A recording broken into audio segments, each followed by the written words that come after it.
Punong-puno ng rashes sa ang katawan ng isang sanggol sa North Caloocan. Panghabang buhay na raw ang gamutan sa bata kaya nanghihingi ng tulong ang kanyang mga magulang.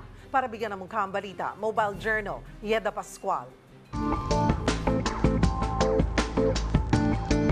Awa-awa ang sitwasyon ng isang sanggol mula North Caloocan. Mula ulo hanggang paa niya kasi ay may mga makakating rashes.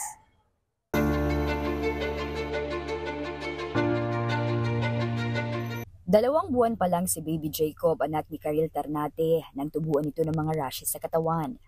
Kwento ni Karil, una raw itong nagsimula sa ulo ng bata hanggang sa nagkaroon na rin sa braso, dibdib, binti at likod ng kanyang anak.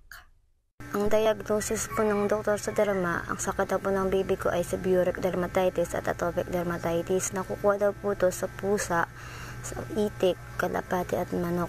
Hindi naman daw po ito nakukuha sa lahi. Paliwanag ni Karil, wala naman daw silang mga alagang hayop. Pero ang mga kapitbahay nila ay meron. Sinabihan na raw siya ng dermatologist na lifetime na ang sakit sa balat ni Baby Jacob. Kaya hindi dapat ito mawala ng antibiotic, ointment, lotion, sabon at shampoo. Sa ngayon po, hindi po maayos ang kalagayan ng anak ko dahil po sa sugat niya sa ulo, sa tenga, sa likod, sa dibdib, sa braso at sa hita. Lagi rin po siyang irritable at lagi din po siyang nilalagnat. Napakahirap po ng sitwasyon ko ngayon. Isa lang po akong solo parent na nagtatrabaho para sa 3 kong anak. 5 buwan na ang sakit sa balat ni Baby Jacob. Buong katawan, nagtutubig at namumula na. Kaya si Karil kumakatok po sa inyong mga puso.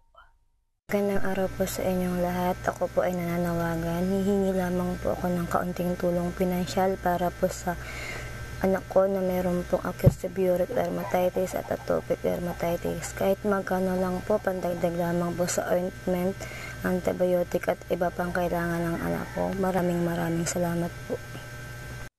Ako po si Mobile Journal Yeda Pascual na nagpapaalala na ang bawat may karamdaman ay kailangan din ng kalinga.